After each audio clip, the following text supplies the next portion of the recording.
Hello students, good morning. Today I will discuss types of computers uh, on the basis of the input and on the basis of size and capacity. On the basis of input, computer can be classified into three categories. First is one digital computer, second is one analog computer, and third is one hybrid computers. And we will see one by one. Analog computer, when uh, analog computers are the computers that use the data in the form of continuously changing physical quantities, and the physical quantities can be pressure, speed, and temperature and voltage. And examples of analog computers are speedometer, thermometer, and electricity meters are the examples of analog computers. And digital computers, the computers that use the data in the form of the signal, in the form of 0 or 1. 0 means absence of signal and 1 means presence of signal. And today's all categories of this computer system that are very user friendly and convenient to use, that are the examples of the digital computers.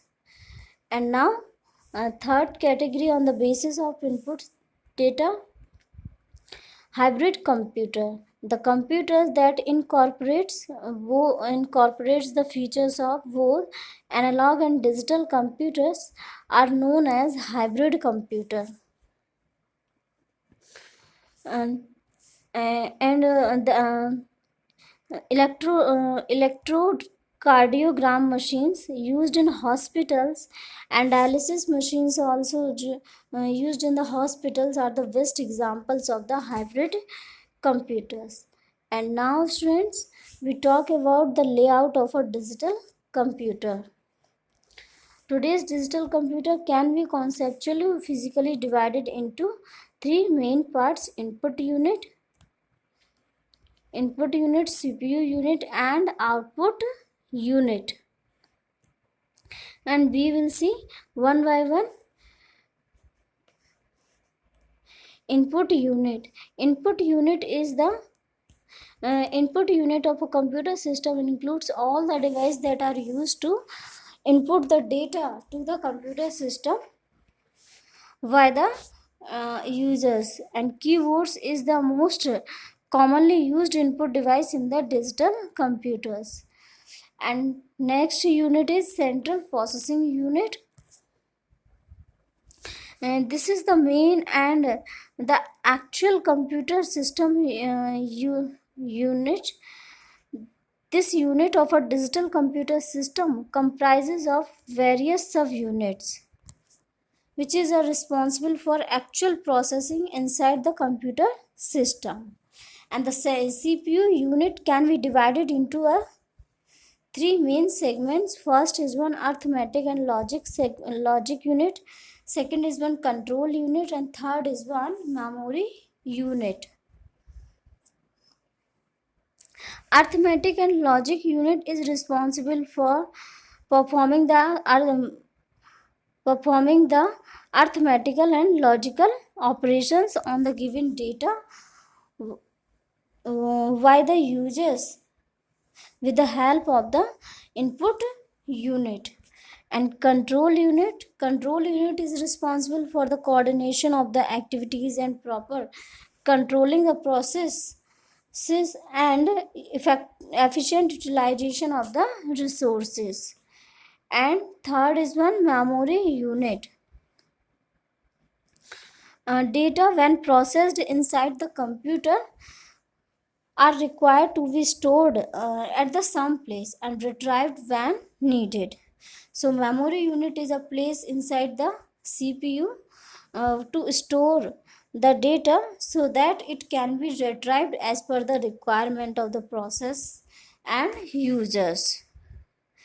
And now second storage device, second storage unit. This unit is responsible to store the data externally on the permanently basis.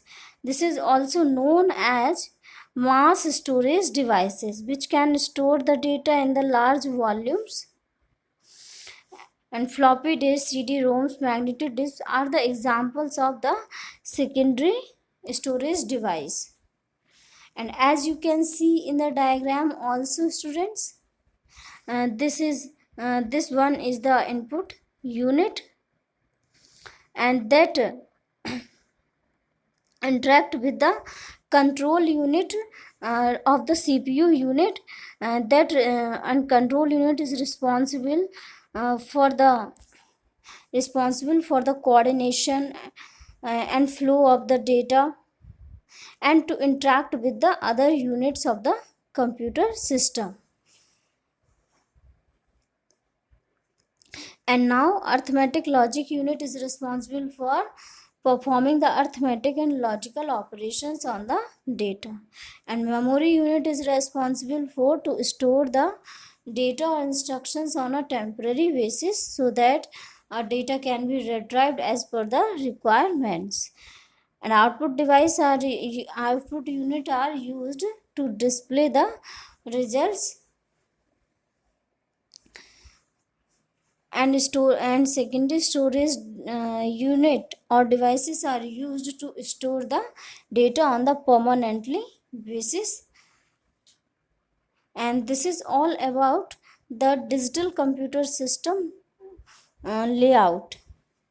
And now we will talk about the classifications of the computer on the basis of size and processing speed. On the basis of the size and processing speed, computers can be classified into four categories: microcomputer, mini computers, mainframe computers, supercomputers. Microcomputers, they are the smallest size of computer, and why a microcomputer is called a microcomputer? And just because of they use the microprocessor as their main component in the system. Today's commonly used computers are the microcomputers, uh, personal computers, laptop computers, and mobile and handheld devices, palm top computers, and game consoles, embedded systems. These are the examples of microcomputer system. And as you can see in the, and now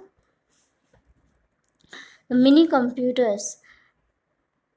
Second category on the basis of their size and processing speed is mini computers. Mini computers are the bigger in size than the microcomputer.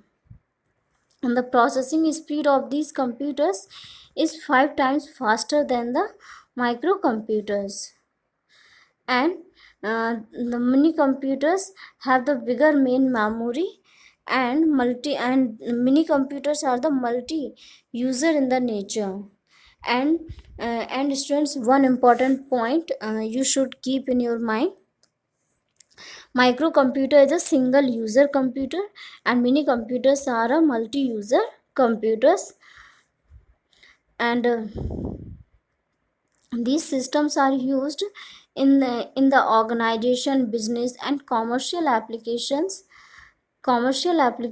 like banks and huge shopping complexes. And now, students, there are some examples of the mini computers: Sinclair ZX81, and ZX80, and ZX Spectrum. And now, mainframe computers. These are the very large computers with the huge storage capacity and very high processing speed. They are used, uh, sorry, they allow the more than multiple users to work simultaneously at a time in a sharing mode. And these systems are used in the various applications and where the centralization of the computer is required, named as server, and then the mainframe computers are used. And here are the some examples of the mainframe computers: DEC 1090, ICL's series, and IBM 370 ICL series, IBM 370 are the examples of the mainframe computers. And last is one, the supercomputer. They are highly sophisticated computer system, and they have the multiple microprocessor and supports the parallel processing uh, at the extremely faster rates. And these systems are used in the applications in which very complex calculations are required, and the uh, and where the factor is a critical aspect. And these systems performs the float and these systems efficiency can be measured in the flops. Flops means, students, flops means floating point operations per seconds. And for example, Cray series, NE SX3, IBM 3090, and Param.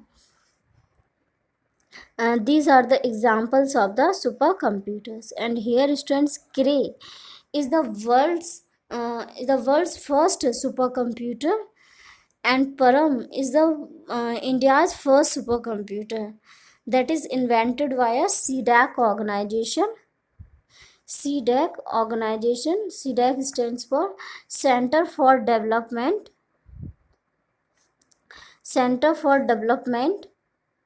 and Advanced Computing. So, students, you should keep all the points in your minds regarding this topic. So, students, this is all about the types of the computer.